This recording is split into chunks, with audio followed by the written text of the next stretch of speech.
I'm not going to worry about it. I think I set something up wrong. Okay, I'm live on YouTube. I'm live on TikTok. So welcome. While we're waiting, always an Army wife. I haven't seen you before. That's cute.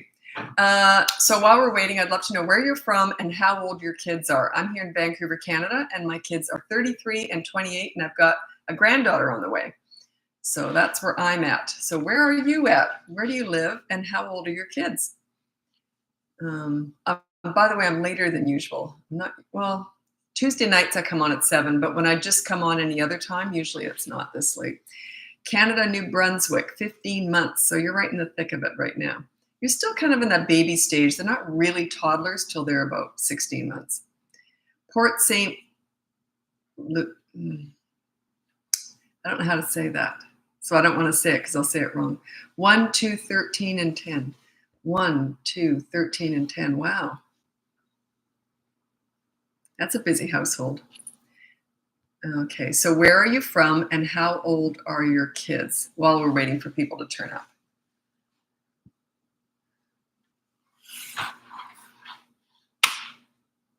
Washington, and my kid is 2, and he is very aggressive but also sweet. Yeah. They can be a whole mixed bag of things, can't they? Montana, 4 and 13. That's a big split. I had 5 years between my two. My brother and I are like 16 years apart. So I didn't grow up with a sibling, really. I grew up with 3 adults. Is that Connecticut, CT? Connecticut? 2 and 4. Montana. All I think about when I hear Montana is just mountains and ranches. Is that what it is? Do you offer one-on-one? Yep. If you go on the link above,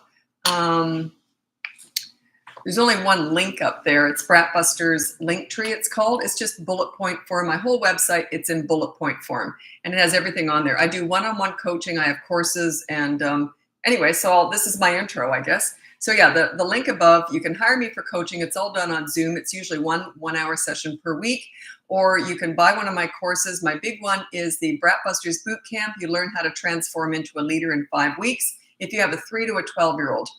With teenagers, it's usually coaching, one-on-one coaching. And then with toddlers, I have 3 mini courses for toddlers. And then I have my completely free behavior board. That sort of teaches you how to start with all this. It's a behavior board with you, the parents, on it too. That's what makes it work, because you have to give respect to get it.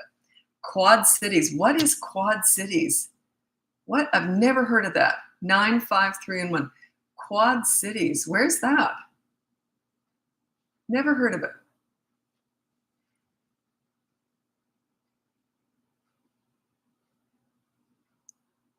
I don't let people in on these, just because sometimes people try and get in on these, and I don't do that. So just so you know, I cancel that out.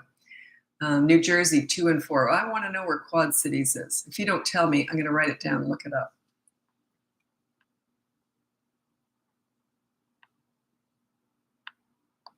Okay. Well, you haven't got back to me quick enough, or maybe you have, it just hasn't popped up. I'm going to type it in. I'm going to look it up. Not right now, I'll look it up later. I'm always interested to hear where people are from. I learned so much about, but a good place to ski is that Montana. Mountains, lots of snow, about 8, 9 months a year, lots of ranches. Yeah, exactly what I'm sure I have it in my head what it is. Quad Cities. Curious now, Quad Cities. Oh, interesting. Okay. Never heard of that. I'll look into that afterwards. Okay. Okay, so let's get going with your parenting questions. I used to ski a lot, by the way. I was I don't know if you ever heard of Whistler, but I used to go up there every weekend because I'm in Vancouver. And but yeah, I used to be quite the avid skier. I love skiing. Okay. Sorry, I just got a text from my daughter. She'll figure out when I don't answer her that I'm doing it live. Okay. She's the one who got me on TikTok. She goes, Mom, you got to get on TikTok. You got to, and I said, I'm not a 12-year-old dancer. So, but yeah, she's the one who got me on here. I had no idea what TikTok was all about. I said, who's going to listen to an old lady talking about parenting? Okay. Okay, sorry, I'm just having a hard time getting into it. Here's all I can think about is Quad Cities. I got to look that up. Isn't that funny? I get something stuck in my head. I'm like a little kid. I just divert. Oh, what's that? I'm always looking. Shiny penny. Focus, Lisa, focus. Okay. Okay.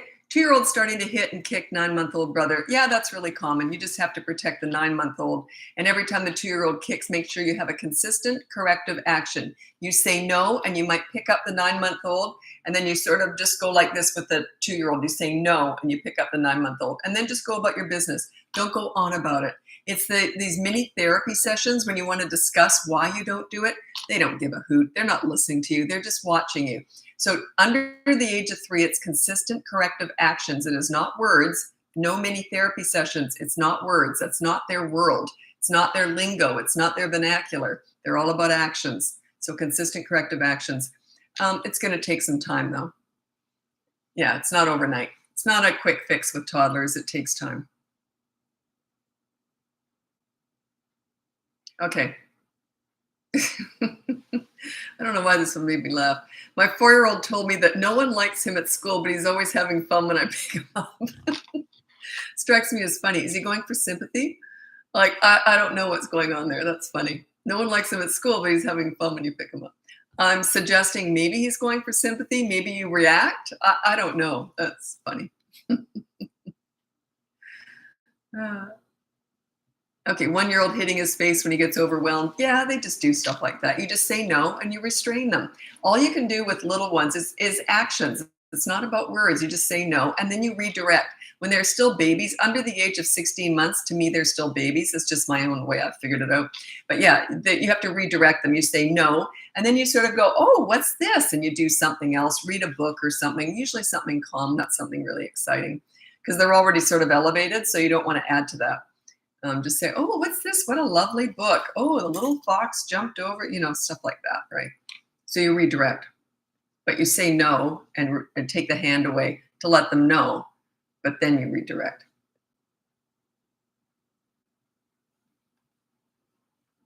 Okay, Kristen, any advice to help my 2.5-year-old daughter from screaming? Volume control practice doesn't help. What is that? Volume control practice. Never heard of it. I don't know what that is.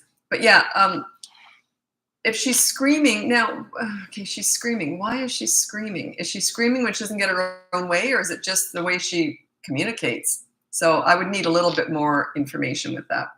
Is she angry or just her way of communicating? There's a different answer depending on what it is. 13-month-old, what to work on now? No problem, but prevention.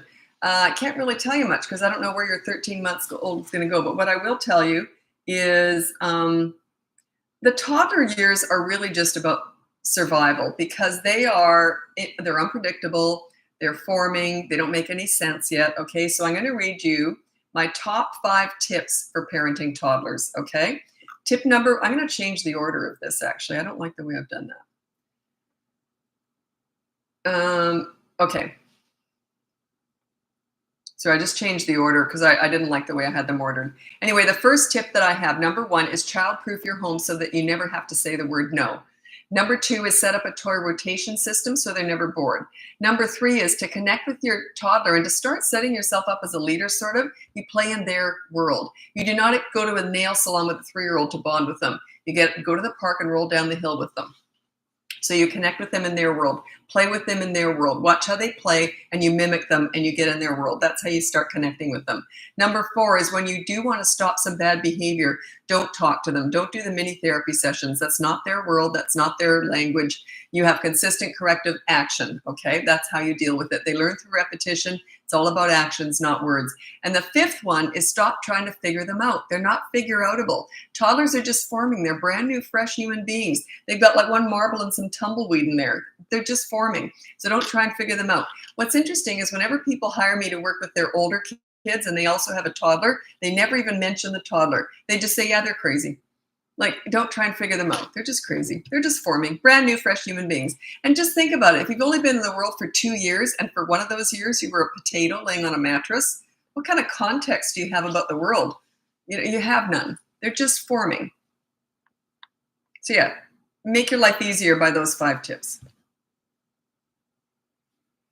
4-year-old tries to be bossy when playing. Any ideas on how to help that? Not really, because I don't know if they're being a bossy leader or a bossy bully. There's two different types of bossy. I was definitely bossy when I was little. I was a bossy leader. I liked everything controlled. I liked everyone to stay in line. I didn't like people pushing their way in lineup. I like being organized and fair. I'm still a justice fighter. I love justice. So I was definitely a bossy leader. Is he a bossy leader or a bossy bully? Like, I want everyone to be included. Does he want to, control and be mean to other people? So I don't know what kind of bossy you mean. I'd need clarification on that. I do have a story about me and why I know I was bossy. I was like, I won't tell it right now, but yeah, it was kind of embarrassing. The teacher called me out on it. I hate getting in trouble. 2.5-year-old screaming when she doesn't get her way sounds normal to me. Yeah, that's fine. Let them do that. Who cares? Ignore that. Yeah, they're screaming. They don't get their own way. None of my business. That's on them. Don't interfere in that process. They have to learn. You can't self-regulate a toddler. You can't self-regulate anybody, actually. You can just stop reacting to what you don't like and then react to what you do like. You put your attention and energy into what you do want from them and then try to pull away from what you don't want. They will eventually learn. Like, if there's no correction needed. There's no correction needed for screaming. There is for hitting and stuff like that, but there's no correction needed. It's more of an ignoring kind of thing. How to get a oh, God, you're going to hate me. I can just feel this. You're going to hate my guts when I tell you what I'm going to say here. How to get a 13-year-old ADHD boy to be thankful for what he has and not inappropriate. I don't know, but he sounds completely normal to me. So, yeah, I don't know what to say to that. How to expect a 13-year-old to be thankful for what he has. That's a really big ask for a 13-year-old boy. So the inappropriate stuff, I don't know how he's being inappropriate, but to try to instill gratitude into a 13-year-old boy, 13-year-old girl for the same matter, is it's a big ask. I won't go into it here. I specialize in teenagers. They're my favorite age. But yeah, they are so hardcore into their own life, into their own mind, in their own hormones, that to expect them to be grateful for pretty much anything is unrealistic. They're very self-absorbed. They're very narcissistic. That's normal for a teenager. Yeah, so you probably hate me now. That's okay. I got to say what I got to say. Okay. Oh, screaming for all, yeah. Screaming. Now, this is the 2.5-year-old screaming for all reasons: happy, mad, excited, high-pitched. Yeah, that real, that kind of scream. Yeah, just say no, and then you just ignore. And then when they talk, and then you say, can you whisper? Talk like this. And then when they do, then you reward with attention. Okay, and then as soon as they scream, go, no, and walk away. No anger, just they'll eventually get it. They don't learn right away. They're kind of looking at you like this, and they'll scream again, and then they'll keep screaming again. They're kind of looking at you like, huh? They will eventually learn, though. I had a client today, and we were talking about whining, and the client said, I hate whining. And I said, I love nails on a chalkboard compared to whining. I can't handle whining. It's the one thing I can't handle. It just grates on me. Tantrums, everything else, screaming, I don't care, but whining, I have a really hard time not showing that it's just driving me insane. We all have something.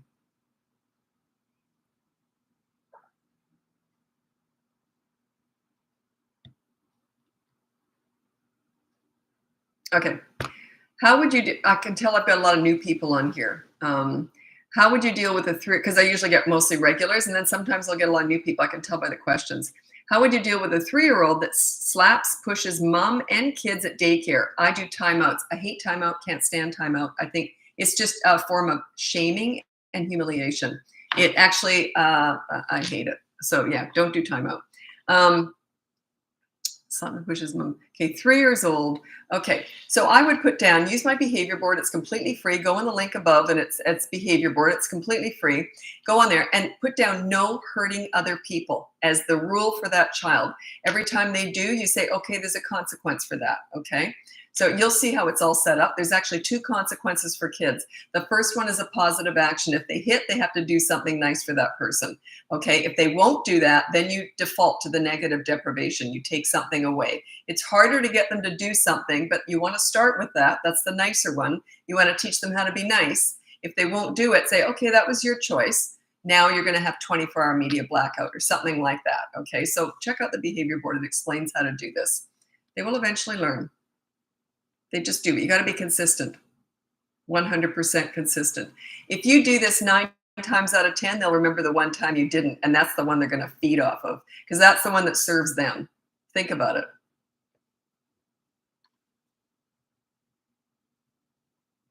Okay.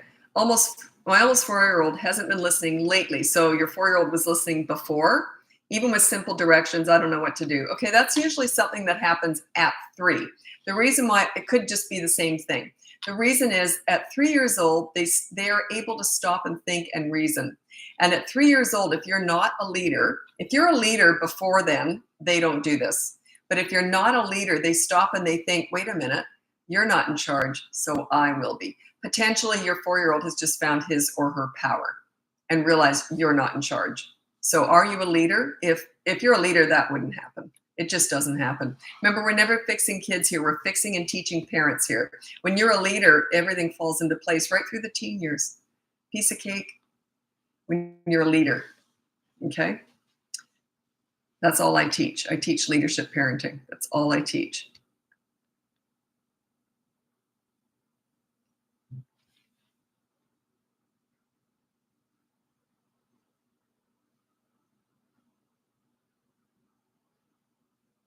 Okay, again, 3-year-old with selective listening, no respect there. Set yourself up as a leader. I do have a full course on that. It's called my Bratbusters Boot Camp. You transform into a leader within 5 weeks. That's the whole idea behind that.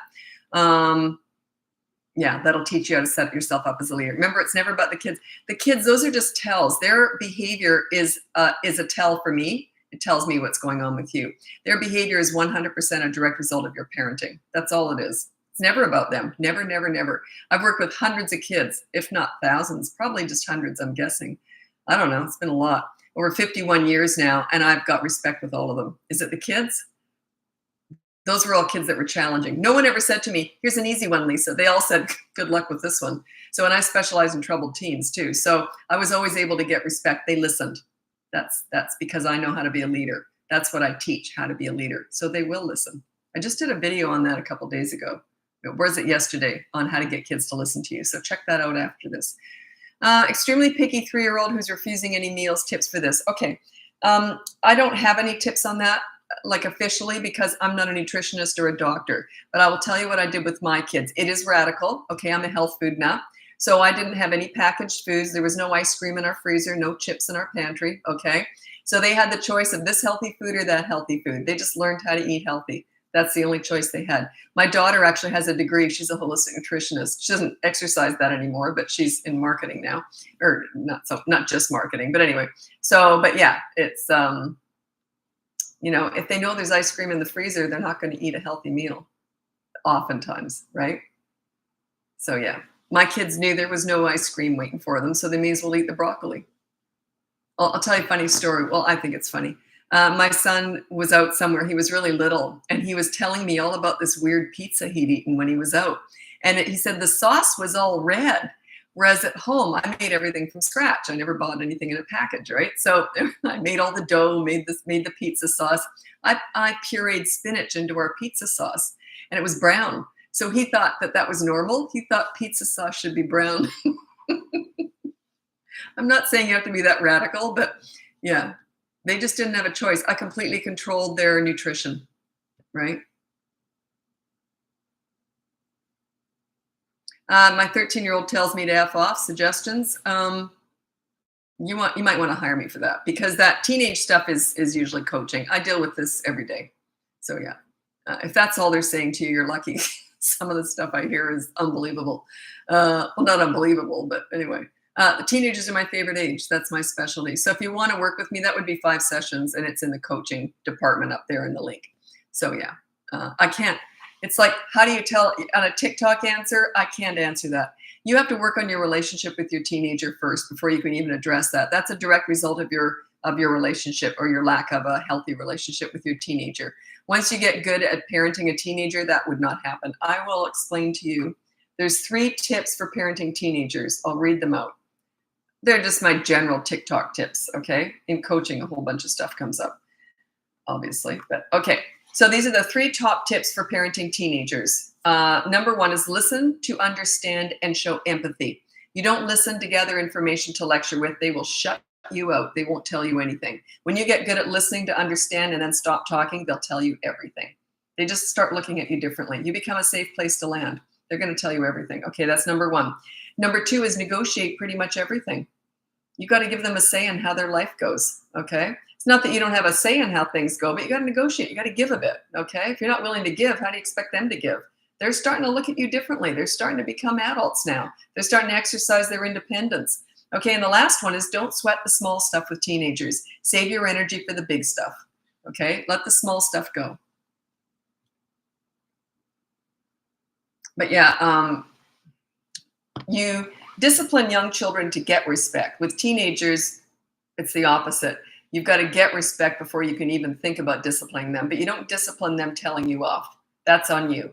That's you got to work on yourself at your relationship with your teenager. That would never happen. What is small stuff I should let go? A dirty room.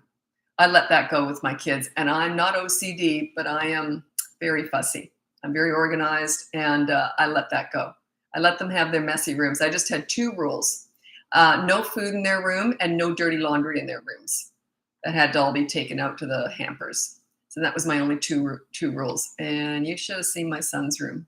It was quite, oh, and also the bed sheets had to be changed once a week. Yeah. Was it easy? No, I just realized you have to give them something, right? And also I didn't allow, like the PlayStation was not set up in his room. It was out in the rec room. If you allow the TVs and all that stuff in your teenagers' rooms, you'll never see them again. So, oh my gosh. I've been short-tempered with my 2-year-old. Is it too late to turn it around, or will she always remember? She will not remember. It's not too late. I'm hired by people with 16-year-olds. It's never too late, okay? 18-year-olds. It's never too late. You got some work to do when they're that much older, but at this stage, just change your style and they'll forget. So yeah, they're just tiny. They're very pliable at that age.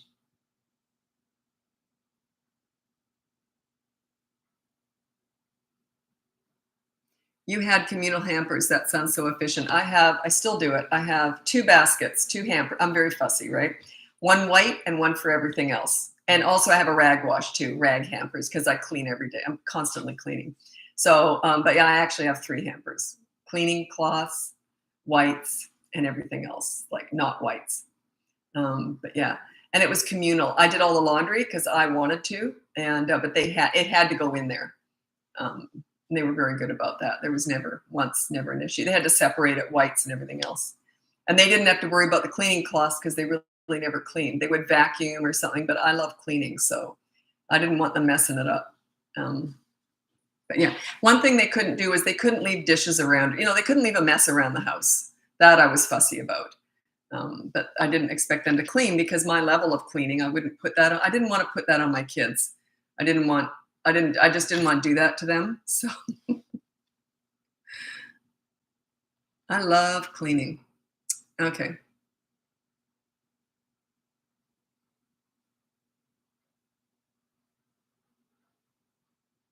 I've already answered that. The 2-year-old hitting the 9-month-old. That was the first question I answered on this live.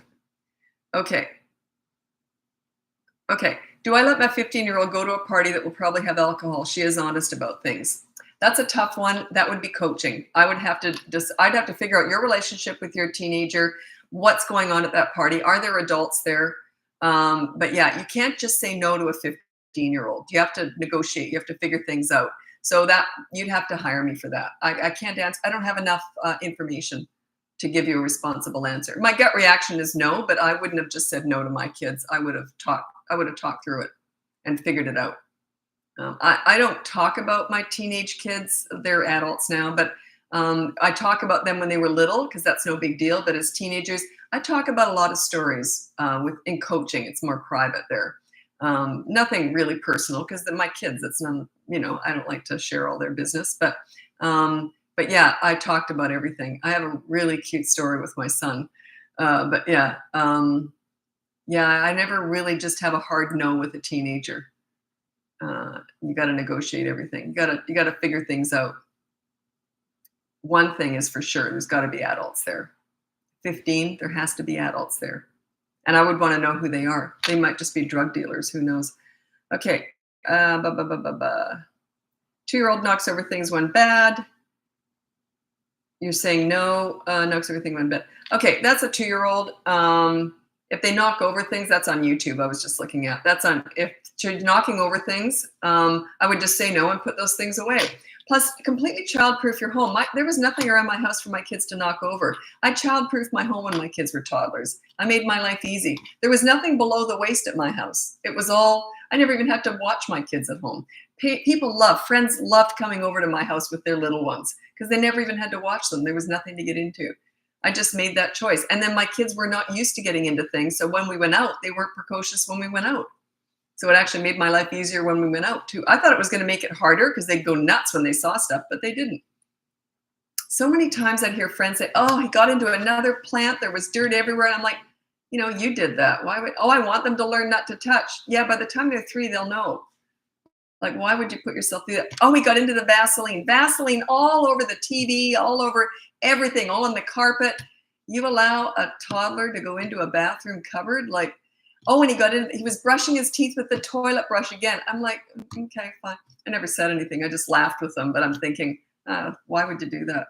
Why would you set them up for failure like that? Like, I just hate that stuff. So yeah, I made my life easy. If she's knocking over her toys and books, I have a toy rotation system that I recommend. If you just look up Bratbusters toy rotation system, I've talked about it many, many times on TikTok. And I explain that. Then they hardly have any things to knock over. They tend to think things are more precious when they hardly have any toys out anyway. They don't tend to get like that. Maybe there's too much going on around her. Maybe it's too cluttered. Maybe it's too chaotic. I don't know. But yeah, I'm more of a minimalist. And I had bookshelves, so everything was on view so it was all like, here's where this toy goes. Here's where this, it was very easy for my kids to put their toys away every day. There was only 5 toys and there was an empty bookshelf and that's where they go. They also, from the age of 3, had to make their bed, which was just a duvet that they had to pull up. I didn't care if it was messy or not. And then they had to put their laundry away. I do laundry every day. So they had to put their laundry away every day. And there was an empty hanger, an empty spot, when everything was all rolled up and they knew it was messy the way they did it, but I went in afterwards and cleaned everything up my way. But yeah, so I made everything very easy. You set them up for success, not failure. If you have toys everywhere and clutter and too much crap and there's clothes everywhere, you can't expect them to respect anything.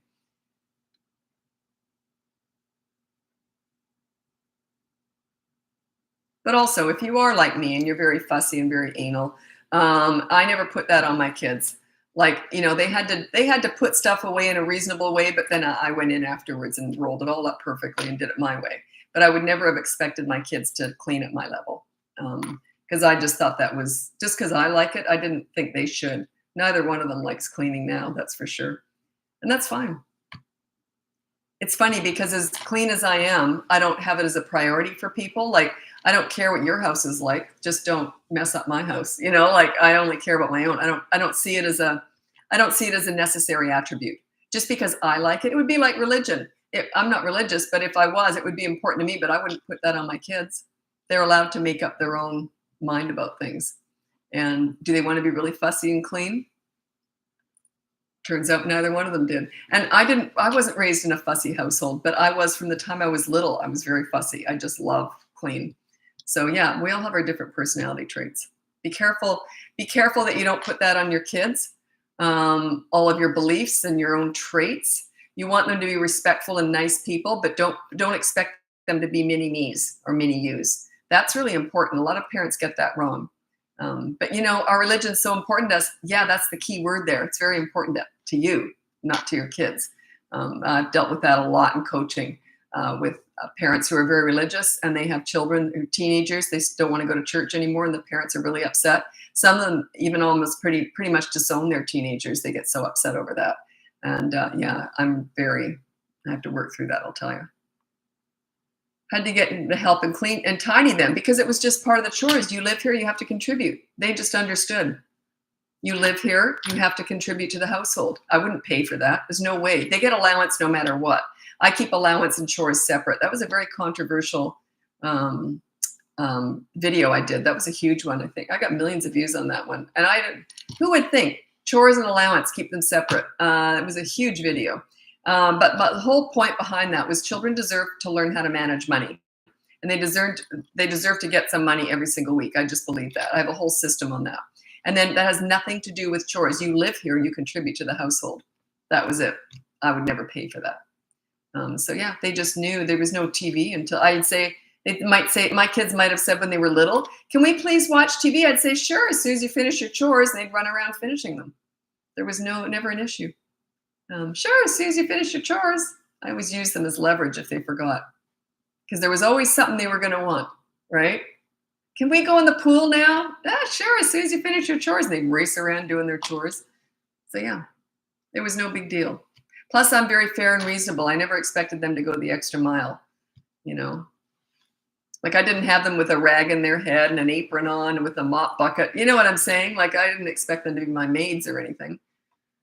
Not that that's the way maids dress, but that just reminds me of my aunt. There was this old sitcom, Mary Tyler Moore Show, and then it had a spin-off called Rhoda. And this character, Rhoda, her name was Valerie Harper, the actress, and she used to wear this scarf around her head and looked adorable. My aunt was very funny, and she said she loved that look. She was going to try that look, and she goes, I looked like I was ready to mop the floor. No one else could carry off that scarf on the head like Rhoda could. You're probably all too young to remember that, but that's what reminded me of the maid was my aunt making that joke. She was very funny. Okay. Well, if they then say, well, I don't want to live here, then you have to hire me for that. Okay. If you got teenagers, you have to hire me for that. People always want me to tell them how to respond to one comment. I need context, and then I have to set you up with systems and all sorts of stuff before you can't just address that one comment. Yeah.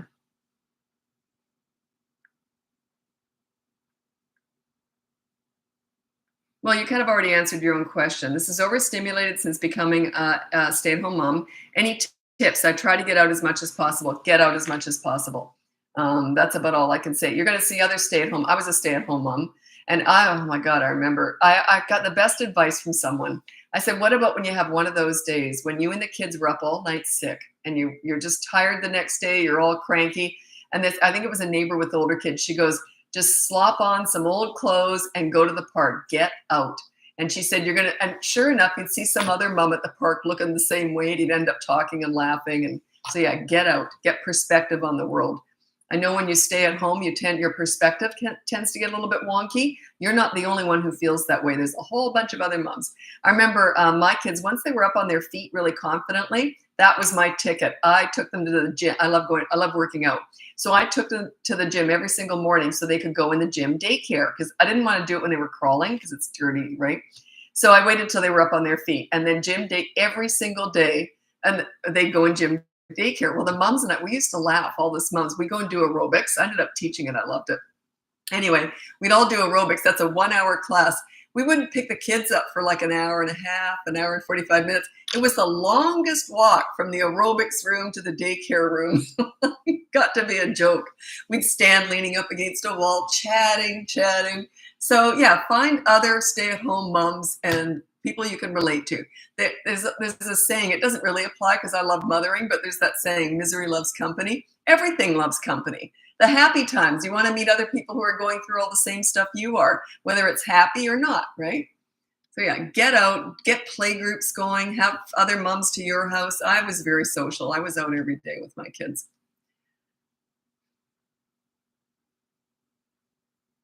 Oops. Sorry, a whole bunch of them just flipped through. What age do you start chores? I started my kids at 3. They had 3 things they had to do every day. At the end of the day, or whenever I said, they had to put their toys away, but I never expected them to put the big stuff away. Like if they were setting up Lego in the living room, that was out for like a week, right? So I didn't expect them to, or if they built forts over the dining room table, that could stay out. But all the other stuff that was maybe hanging around, they had to put that away. So they had to do that. And because I was a minimalist, also I had a toy rotation system. So they never had a lot of stuff out at any given time anyway. And then they had to make their beds every morning. That was just pulling up a duvet very, very quick. And that's all they would do. Believe me, they'd just go like that. And then put their laundry away. So I did laundry every day. And then I'd say, come on, laundry's sorted. I'd sort it all on my bed. And then they'd come in and they'd pick up their laundry and put that away. I did it every day. So it was just minimal. It was a daily routine. It was a routine. They didn't know any different. And then they knew that once that was all done, then they could watch TV, or maybe if that's what we're going to do. Or then we go to the park. And so, yeah, they had a good life. So they never argued anything because why would they? Why would they argue? They had a great life. They knew that they wouldn't be going to the park or watching TV until their chores were done. They understood from a very young age, you got to do what you need to do before you can do what you want to do. That's called self-discipline. They were self-disciplining by the time they were about 3.5. So that there was no arguing or anything, no tantrums or anything.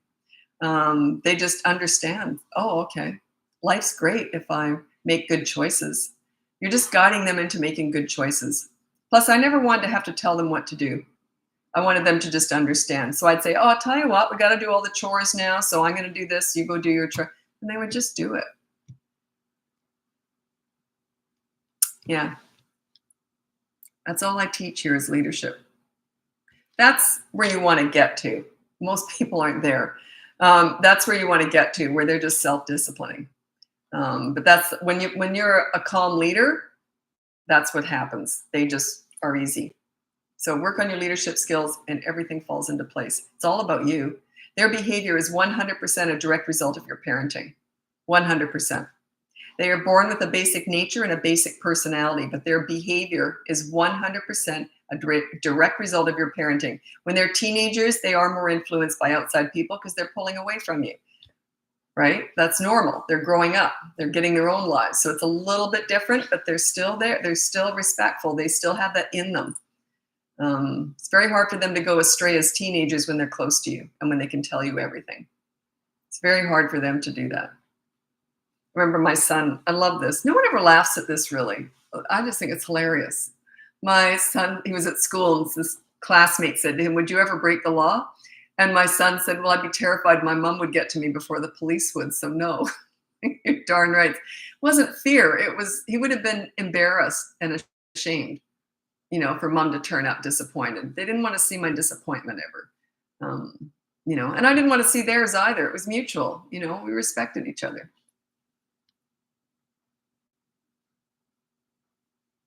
I got to turn my heat. I just turned my heater on today for the first time in about 5 months. It's getting hot. Just a sec.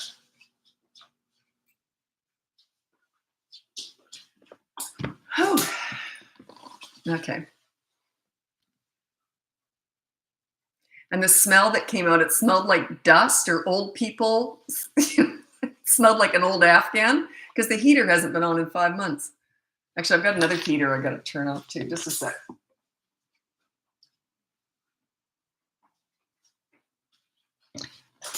Okay. You have 2 thermostats here. Okay. How to deal with whining and yelling at every ask. 3-year-old. Okay. Leadership. Set yourself up as a leader. 3 years old. My big course starts there. It's the Bratbusters boot camp. It's up above in the link, and it teaches you how to set yourself up as a leader. Remember, we're never fixing kids. Their behavior is a result of your parenting. So I'm just thinking to myself, whenever you say they're whining and yelling, it's because you're not a leader. They don't respect you. When they respect you, they don't yell, they don't whine. They just don't. Why would they? They'd be embarrassed. It's embarrassing when you look up to someone. Think about it this way. You ever had a boss or a mentor or a teacher, someone you looked up to? Would you ever whine and yell at them? Like, wouldn't it be embarrassing? You want to please them. When you're a good leader, your kids want to please you. They look up to you. That's the goal. So that's just a tell. Just means you're not a leader. Work on your leadership skills. We're not fixing kids. We're fixing and teaching parents here. It's never the kids, it's the parents.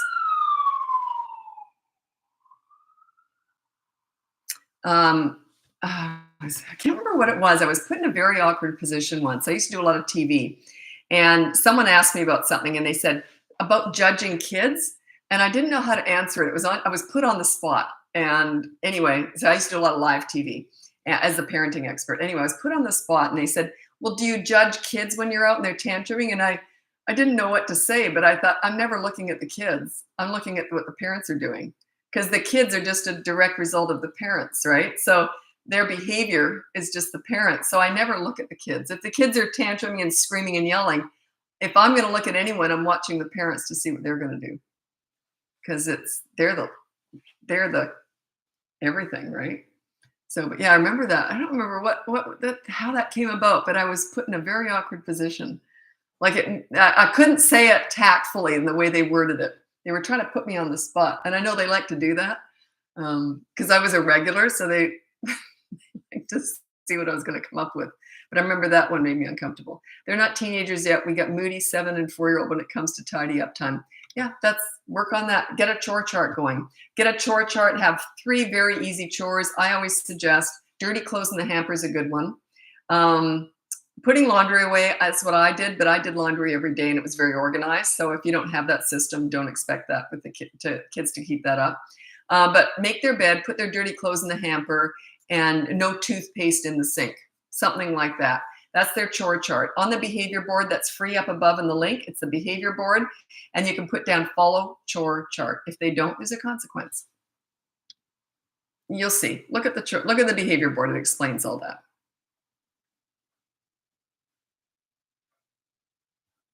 Oh, you're asking me about how to find a job? I'm not a career counselor or anything. I don't know.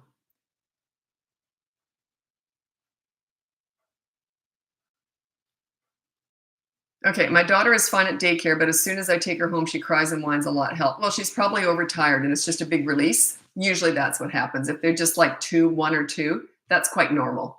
So it's like they've been sort of on their best behavior all day, overstimulated all these other kids, and then they see you and it's just like, it's an emotional release because there's been a lot going on all day, right? So that's quite normal. But I would suggest do something calming, like read a book or something. Have something that calms her down. This works with some kids. What's it called? Oh shoot, it's those the bowls, you know, the all that yoga kind of sound. I've done that. I've gone to those Zen rooms where they just play all these bowls, you know, that real calming sound stuff, and put a YouTube video or something on that. It's called, I can't remember what it's called, the bowl. You know what I'm talking about, right? Where it's really calming, and play that while you're reading a book. It evidently some kids just about puts them into a trance. That's just recently. I had some clients say that. They told me about that. So yeah.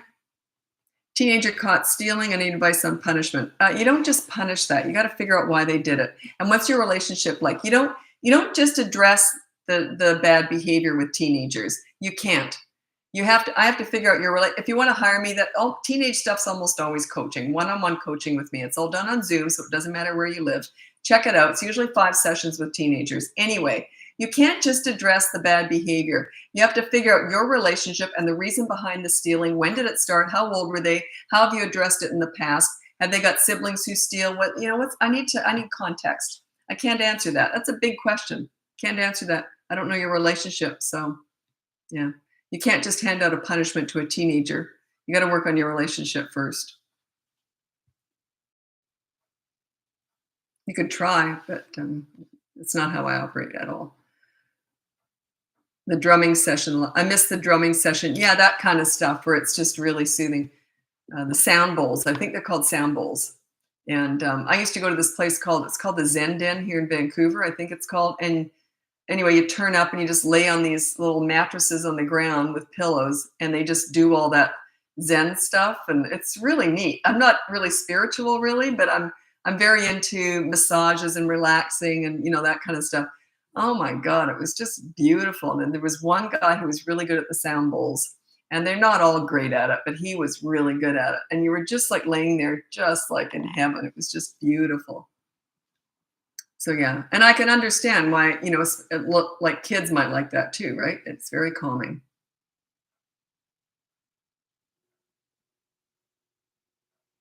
When my toddler gets angry, she tells me she doesn't love me. I don't react, but how do I fix that? You don't fix it. She's just mad. Um, yeah, I hate you. You hate me. No one loves me. Everyone hates. It's just manipulation. That's all. Just go, okay, then. I would never react to that. Now, if they say it when you're on at Disneyland going around the Dumbo ride, then I would be concerned. But if it's only because they're mad, it's just manipulation. Anything to get attention. My kids never once ever said anything like that. Not once, not ever. Because they knew if they did, I would have gone, whatever. Like I would never feed that, right? They would have gone, oh, that didn't work. So, yeah. I remember I was babysitting a kid once, and I don't know, maybe he was 3 or 4 or something. And he said something like, "You're mean." And I just said, whatever. And he looked so confused because I guess I don't know what his parents were like. I guess they were, oh, no, we're not. We love you. And, here's a candy. I don't know what they were doing, but I just went, whatever. And it just, he was just shocked. He was like, well, that didn't work. Or do something correctly. What are you talking about? Blah, blah, blah, blah, blah. Oh, yeah, yeah. How to deal with an aggressive, angry tone. So if they can't do something the first time, they get all angry and all that. Yeah, that's just part of it. They've just got a temper. That's all. You can never get rid of a temper, but you can teach them how to deal with it, or they'll learn on their own. When they're older, you can just say, like my son had tantrums when he was little. And then by the time he was like 3, I said, look, it's nothing wrong with being angry. There's nothing wrong with that. Just say, go scream into a pillow. If you get upset, nothing wrong with being angry. Just go scream into a pillow. And I think he did it once, and then he just stopped having tantrums. But yeah, sometimes they just get mad. That's okay. Just don't become part of it. Don't get pulled into it. Don't get dragged into it. If you get pulled into their anger and all this stuff with them, you become part of it. It grows. Where you put your energy grows. Where you put your focus grows. So yeah, I would just go, well, there you go. Like it just wouldn't have any effect on me at all.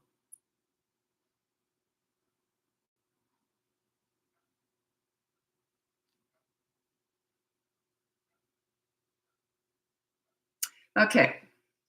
You're not going to like my answer. How do I keep my kids from having now you said the gimmies at the store and the I wants? That means they must have got something.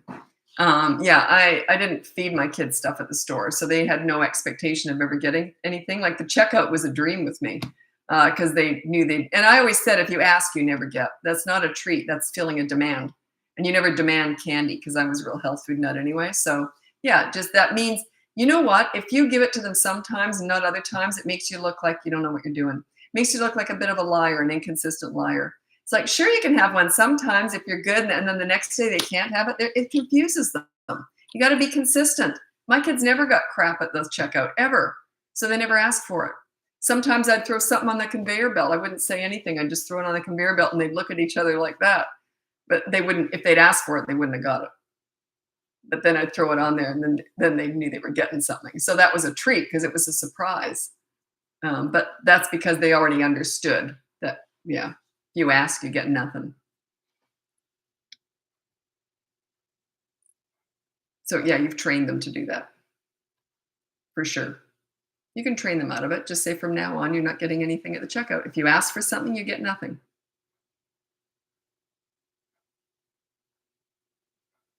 I see this all the time. Parents say, no, you're not supposed to have anything. I said you're getting nothing today. Sure enough, those kids get something in the end. It's like, and the parents get frustrated. And I'm like, you just train your kids to keep nagging at you and they'll eventually get something. You train them to do that. And I just observe all this stuff. I just stand back and watch. And I'm like, yeah, the parents just don't see what they've done. So I said, you're not getting anything. And then, please, please. Okay, but next time, remember, you're not getting it. And they give in. But you just trained your kids to nag you and whine and carry on and scream and tantrum. You just train them to do that, and then you get upset when they do. They're just following your orders, basically.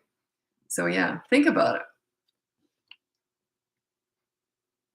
You should see the stuff I see. Sometimes when I'm seeing a real disaster happening, I'll just stand and pretend I'm reading something just to watch. I never look at the kids. I'm always watching the parents to see what they're going to do. I don't do much of that anymore. I used to do that more when I was first doing this. I kind of already know what's going to happen. I can tell how the parents are by just watching the kids. I go, oh, I know they've been trained to do that. Daycare provider here. The empty threats from parents drive me crazy. Yeah, parents do the best they know how. That's the thing. Is it's not like they're stupid or anything. They just don't know any better. They just haven't learned it yet. Parenting's something you learn. It's not something generally you're born to do. I think I kind of was. I think very few people are. I was just born to mother. But also I had tons of experience with kids before I had my own. Like I'd worked with tons of kids before I had my own. So I'd already learned all this stuff. It's something you can learn how to do. So parents do the best they know how. No parent is in the hospital with a brand new baby. Not one parent ever says, I'm going to mess you up. They always say, I'm going to just do my best and all that, but they just don't know what to do. It's really funny because parenting it's the most difficult job in the world with the least amount of training, but everyone expects you to be an expert, especially you. You have to learn these skills. This is learned stuff. Years and years ago, people had more generations around to help them out. Everyone's on their own these days. There's no one to teach them because that pleaser parent style took over, messed everything up, and now there's no one to look to for help anymore because the pleaser parent style came in. That was 30 years ago. That started with participation awards. I remember when I first saw that happening. 30 years ago, I saw that coming in and I thought, oh my God, we're in trouble. Self-entitled snowflakes with mental health issues. And here we are. I just saw it coming. Because that style is feeding the mom. It's feeding the mom's needs, not the children's needs. So that's why it's so popular, because it's feeding the mom.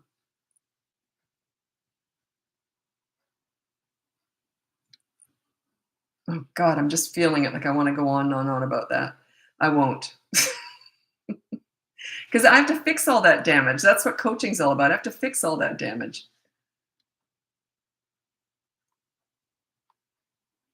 5-year-old have anxiety fits where he cries. So, okay, throat spasms, gags, and pukes. So he's got anxiety. Some kids can have anxiety from a very young age. Usually it can start from the age of, I would say,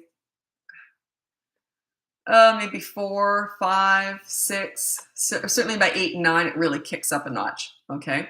But yeah, you can have anxiety fits where you cry so hard. I don't know what's going on there. They are less likely to have it if they have a leader as a parent. They're way less likely to have anxiety.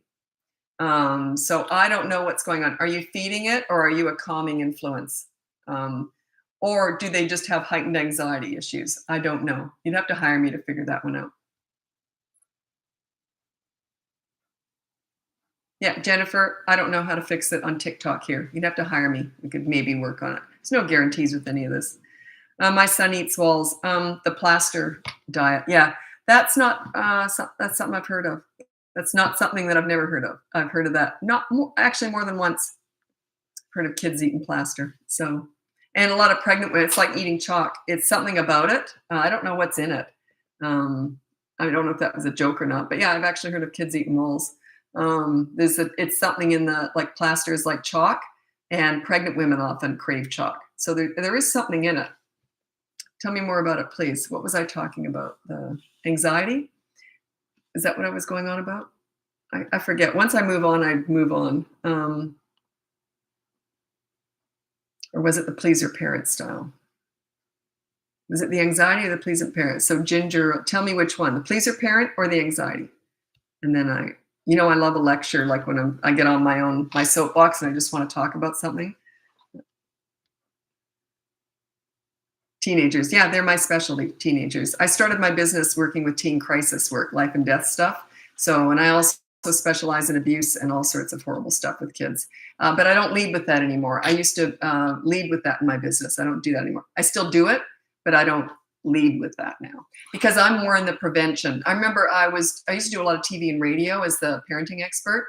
And one time they introduced me as the crisis queen. And I didn't like that. And so I stopped doing all the media work. And because I want to be the prevention queen. I want to prevent that. But in coaching, I do a lot of pleaser parents. Okay. The old-fashioned way of parenting was the authority-style parent. My way or the highway, I know best. You listen to me because I'm your parent. You respect me. All that demanding respect, right? Not a bad way to parent, okay?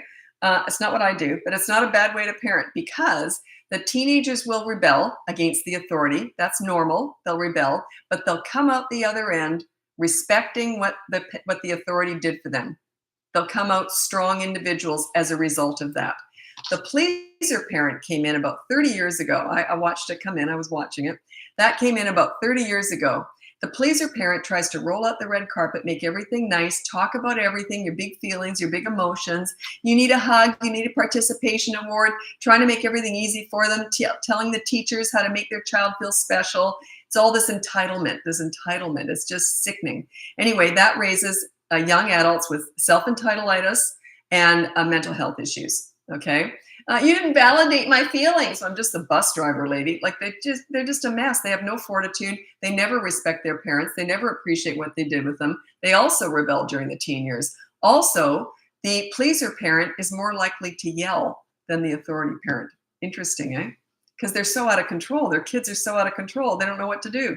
So what they do is they're all this coddling and trying to be all loving and talking about feelings. And then they do that. And then they yell. They do back and forth. There's no consistency. It's just a disaster. Anyway, I teach leadership. Leadership is more like a really good sports coach. It's someone that you want to please. They're fun, but they know there's rules and they know how to enforce the rules. You got to follow the rules of the game or you sit on the bench. But you love that coach and you want to please them. You look up to them. They're like a mentor. My style is more like a mentorship, but you're also best friends with your kids. You want to have fun, So anyway, yeah. So the old-fashioned authority was not a bad way to parent. The result was better.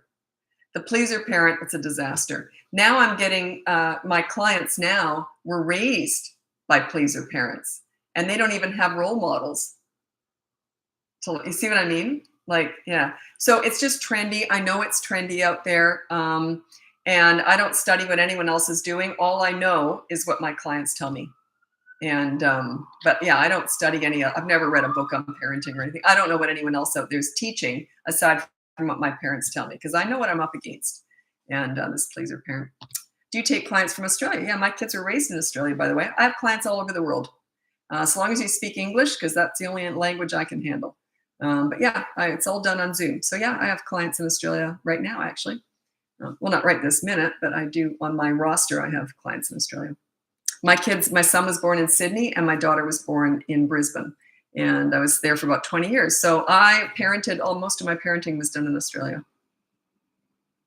I'm just the bus driver lady. Yeah, that's a good one, isn't it? It's so true though, it's just a self-entitlement. It's just so, because their parents were rolling out the red carpet for them, trying to make everything easy. I've even had parents say, how do I make chores fun? Why would you want to? You want to teach your kids not everything's fun. I'm not going to try and make everything fun for you, because eventually you're going to have to pay your rent. You're going to have to pay taxes. There's stuff that you have to do that isn't fun. Why on earth would you try and protect your children from reality is what you're doing. That's why they live at home till they're 50 years old and they're always asking you for money. I mean, yeah, you're not building strong individuals. You're not doing them any favor at all. And then you yell because it's disaster. They don't respect you. They wipe their feet all over you. And then you get upset and you yell at them because you think, well, I've just been so nice to you and you're yelling, but you've just been a dish rag. You've been a floor mat. You haven't been a leader at all. They don't respect you. You deserve to be respected. You want to be respected. You got to work for that, though. You got to earn that.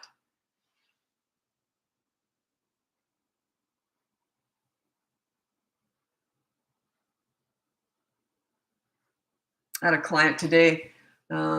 Usually people watch me for a few weeks before they hire me. This one was a bit different. I think she said she'd only started watching me a week ago. And that's unusual. Usually people kind of watch you for quite some time before because there's so much out there, right? And I'm different. I know I'm different. And she said she really appreciated my honesty. And I thought, yeah, sometimes I wish I wasn't so honest. But yeah, I just got to says it like it is, because my goal for you is getting you results. I don't give a crap if you like me or not. I know that sounds ridiculous. I don't give a crap. I care that I'm making a difference for you. I care that if you've watched me for a while and you say, you know what, I'm a happier parent now. That's all I care about. All I care about is your results. All I care about, I want you to enjoy parenting and raise nice kids. That's all I want here. That's all I want. It's my obsession. I get obsessed with this stuff. So whenever people send me emails saying, you've made my life so much easier in that, I think that's what keeps me going. I don't care. Like sometimes people say, oh, you're so nice. I really like you. I don't know. Okay, whatever. Am I making a difference? Am I helping you? Are you happier? Are you closer to your kids? Do you and your teenagers have a good relationship? That's why I'm here. So yeah.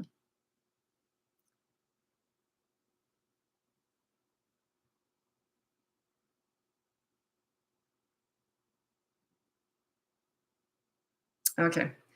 Um, oh, okay. Don't ask me about gentle parenting. I've never studied it. I don't know much about it.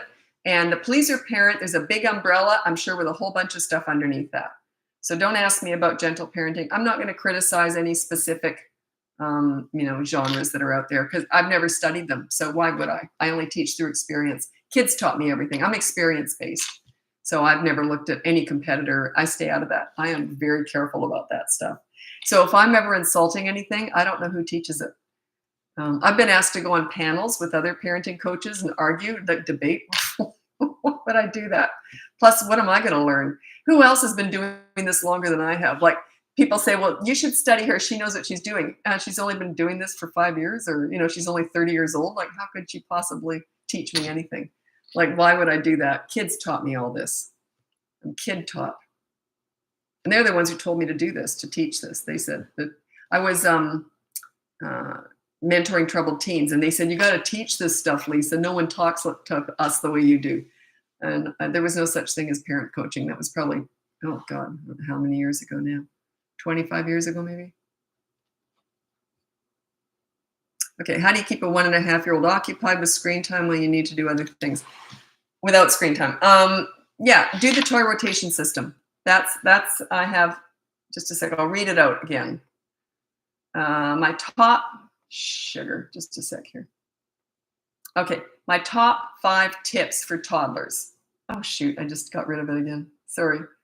Number 1, child-proof your home so you never have to say no. Number 2 is set up a toy rotation system so they're never bored. Rotate the toys around every week so they're always got something new to look at. Number 3 is enter their world to connect with them. So if you want to connect with your toddler, you start doing this when they're babies even. You just play in their world, do what they're doing, mimic them. Play in their world. You do not connect with a 3-year-old at the nail salon. You go to the park and roll down the hill with them. So you play with them in their world.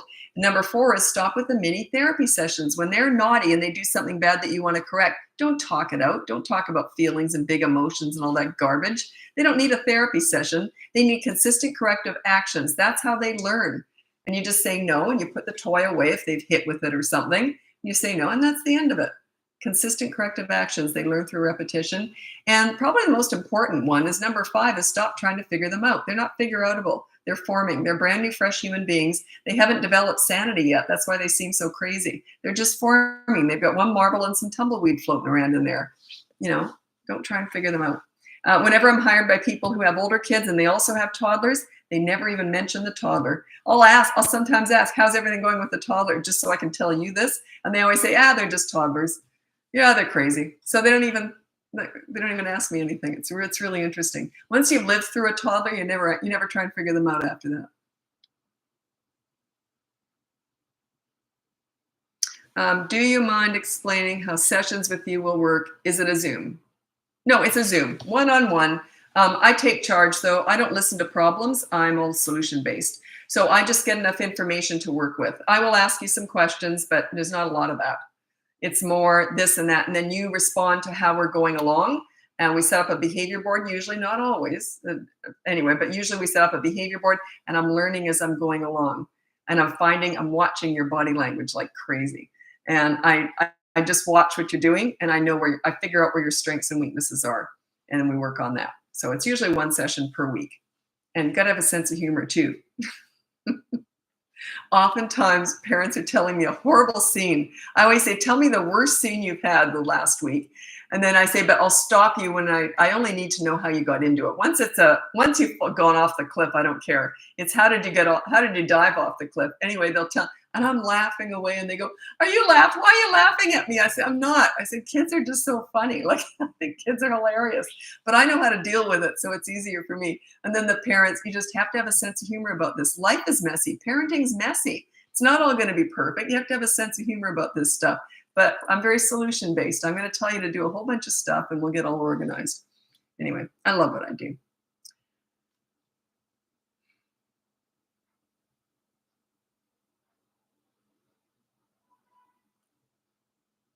How much does a session cost? It's just look above. There's 3 different packages: 1 session, 3 sessions, 5 sessions. With young children, it's often 3. Teenagers, almost always 5.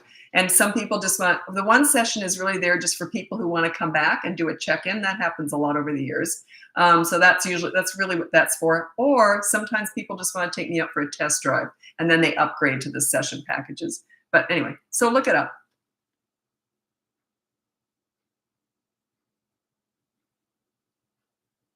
Okay, would we benefit from Bratbusters boot camp or one-on-one sessions? Some people double up.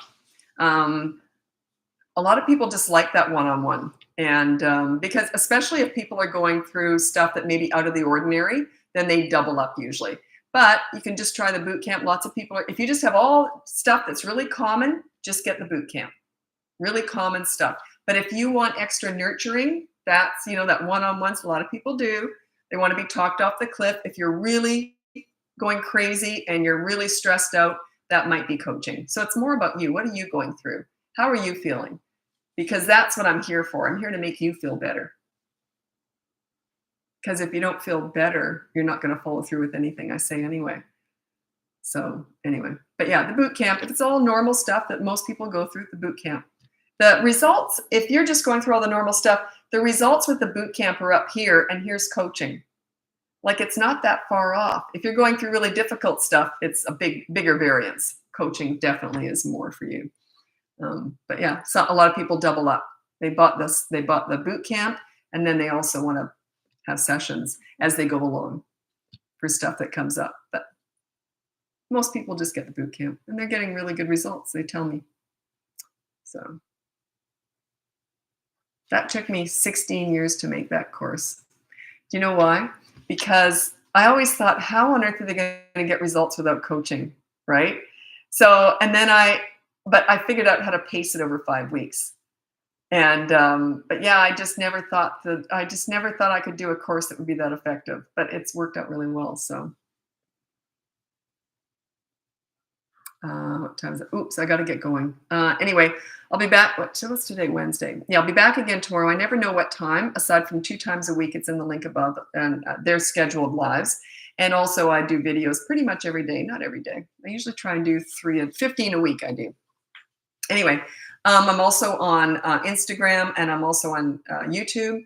And you can check out my website. And above, in bullet point form, is that link tree. That is the link above. It's Bratbusters link tree. It's bullet point form, my website. It's all the same stuff, just in bullet point form. You can hire me for coaching, buy one of my courses, especially the Bratbusters boot camp. If you want to set yourself up as a leader, if you have a 3 to a 12-year-old, that's what that's for. Or else you can just get my free behavior board. That's also in the link. It's all in there. Anyway, thanks so much for joining me, and I'll be back again tomorrow sometime. Take care.